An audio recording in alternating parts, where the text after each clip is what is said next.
प्रिय विद्यार्थियों, मैं दुर्गेश धर दुबे आप सभी का हिंदी क्लास में स्वागत करता हूं। आज हम सभी कृतिका पाठ्य पुस्तिका से जॉर्ज पंचम की नाग पाठ का अध्ययन करेंगे। कमलेश्वर जी की ये रचना है जो आज़ादी के बाद एलिजाबेथ रानी का भारत में आगमन होने वाला था, लेकिन जॉर्ज पंचम की एक मूर्ति जो दिल्ली में थी जिसकी नाक टूटी हुई थी।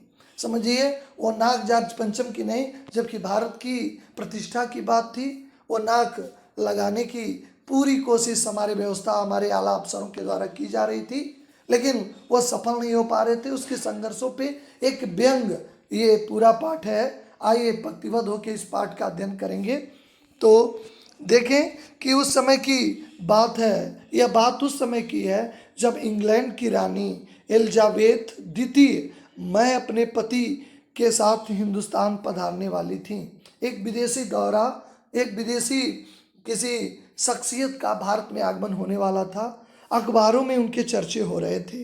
देखिए, हमारे देश के प्रधानमंत्री जब विदेशी दौरा होने वाला होता है, मीडिया में दोनों देश की जुड़ी तथ्यों को दिखाया जाता है। चूँकि उस समय भी प्रचलन था, रोज़ लंदन के अखबारों में खबरें आ रही थी कि शाही दौरे के लिए कैसी कैसी तैयारियां हो रही हैं। रोज़ लंदन की खबरों से खबर आ रही थी, अखबारों से खबर आ रही थी कि वहाँ पे तैयारियां कैसी चल रही हैं। रानी एलिजाबेथ का दर्जी भी परेशान था कि हिंदुस्तान, चूँकि अब हिंदुस्तान आने वाली थी तो आप पड़ोसी मुल्कों का भी दौरा करने वाली थी। हिंदुस्तान, पाकिस्तान और नेपाल के दौरे पे रानी क्या क्या पहनेंगी, चूँकि उनकी कई दिवसीय यात्रा है। वो अगर भारत आ रही हैं तो भारत का विभाजन भी उस समय हो गया था, पाकिस्तान भी जाना था, नेपाल भी जाना था, लेकिन किस देश में उनका क्या वेशभूषा होगा, कौन से दिन कौन से कपड़े पहनेंगी, इसको लेकर उनका दर्जी भी बहुत परेशान था। उनका एक सेक्रेटरी और जासूस भी उनके पहले ही इस महाद्वीप का तूफानी दौरा करने वाला था कि वो सुरक्षित हैं कि नहीं, इतनी बड़ी शख्सियत हैं। तो उनका सेक्रेटरी और एक जासूस भी पहले इस महाद्वीप का तूफानी दौरा करने वाला था, एक छोटी छोटी जानकारी यहाँ से लेने वाला था। आखिर कोई मजाक तो नहीं था, क्योंकि ज़माना चूँकि नया था, फौज फाटे के साथ साथ निकलने के दिन बीत चुके थे, इसलिए फोटोग्राफरों की एक फौज तैयार हो रही थी। क्योंकि खबरें अब धीरे धीरे तेज़ी से बढ़ने का दौर, टेक्नोलॉजी के बढ़ने का दौर आ चुका था। छोटी छोटी घटनाओं की भी तस्वीरें देखने को मिल रही थी। इंग्लैंड की अखबारों की कतरने दूसरे दिन भारत में चिपकी नज़र आती थी। टेक्नोलॉजी उतनी विकसित नहीं थी कि आज की तरह नेट पे आ जाए, इंटरनेट पे आ जाए और तमाम व्यवस्थाएं हों। चूँकि वहाँ खबरें होती थी तो हवाई यात्रा से जो वहाँ के अखबार आते थे उनकी कतरने आती काट के और भारतीय अखबारों में भी छपते थे। रानी ने एक ऐसा नीले रंग का सूट बनवाया है जिसका रेशमी कपड़ा हिंदुस्तान से मंगाया। सुर्खियाँ छपती थी कि रानी ने एक हल्के नीले रंग का सूट बनाया है जिसका कपड़ा हिंदुस्तान से बनाया गया। छोटी छोटी बातें, दौरा होने वाला था इसलिए जुड़ी छोटी छोटी बातें भी अखबार की सुर्खियां बन जाती थी। वह जो रेशमी कपड़ा उनका था उस पर 400 पाउंड का खर्चा आया था उस सूट पे। रानी एलिजाबेथ की जन्मपत्री भी छपी। जैसे हमारे देश के प्रधानमंत्री जाते हैं तो उस देश के लोगों के बारे में वो जानकारी दी जाती है कि इनकी शिक्षा दीक्षा कहाँ है, इनका संघर्ष क्षेत्र कहाँ था, ये इसके पहले किस पद पे थे, पूरी जानकारी छपती है। हमारे देश में भी कोई आने वाला है तो उससे जुड़ी सारी जानकारी, जन्मपत्री मतलब पूरी जन्म कुंडली, यानी एक एक घटना, बायोडाटा समझ लीजिए एक तरह से, उनका छपा। प्रिंस फिलिप्स के कारनामे छपे तो कहीं उनके नौकर, बावर्ची, खानसामों, अंगरक्षकों की भी पूरी पूरी जीवनियाँ देखने में आई। केवल उन्हीं से नहीं, जो उनसे संबंधित थे उनकी भी जानकारी अखबारों में देखने को मिली। यानी जो भी उनसे संबंधित थे उनकी भी लोगों की पूरी जानकारी थी कि उनके नौकर कौन है, यानी वो भी एक महत्वपूर्ण व्यक्ति है, या उनका जो खाना बनाने वाला है, उनका बॉडीगार्ड है, सबकी जीवनियाँ देखने को मिली। शाही महलों में रहने वाले पलने वाले कुत्ते तक की जीवनी भी देखने को मिली। यही नहीं, कुत्ते तक की जीवनी भी देखने को आई। आदमी की बात छोड़ दें, जानवरों तक की उनकी जो उनसे संबंधित थे उनके बारे में भी जानकारी देखने को मिली। शाही महल में रहने वाले पलने वाले कुत्तों की तस्वीरें भी अखबारों में छप गई। बड़ी धूम थी, बड़ा शोर शराबा था, शंख इंग्लैंड में बाज रहा था और गूंज हिंदुस्तान में आ रही थी। शंख तैयारियां हो रही थी इंग्लैंड में कि रानी इस मौके पे ये वस्त्र पहनेंगे, ये बावर्ची जाएगा, नौकर ये रहेंगे, अंगरक्षक की टीम में कौन कौन रहेगा।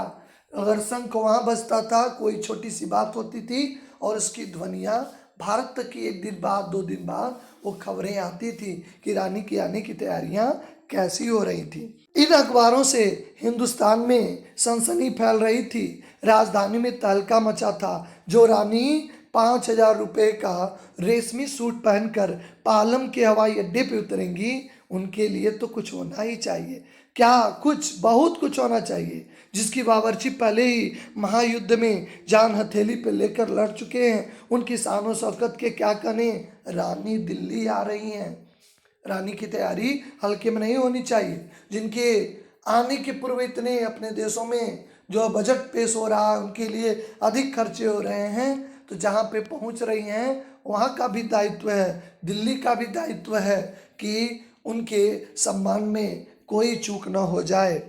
नई दिल्ली ने अपनी तरफ से देखा, नई दिल्ली ने अपनी तरफ देखा और बेस्ता मुंह से निकल आया, वह आए हमारे खुदा की रहमत। अगर आप दिल्ली को देखें तो काफ़ी काया पलट हो रहा था, तो मुंह से आपको निकल जाएगा, वह आए हमारे घर खुदा की रहमत।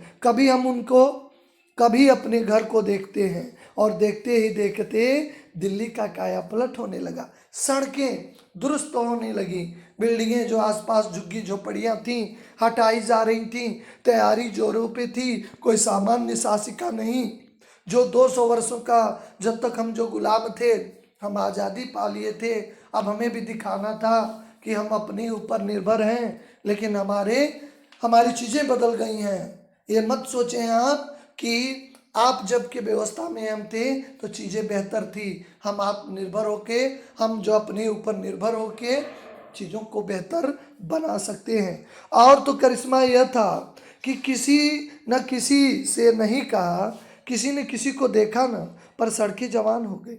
सड़कों का मुद्दा हमारे देश में अक्सर छाया रहता है। किसी ने किसी से कुछ नहीं कहा, कहीं समाचार में नहीं आया और सड़कें जवान हो गई, यानी उनका निर्माण हो गया। बुढ़ापे की धूल साफ हो गई, इमारतों ने नीजों की तरह श्रृंगार कर लिया।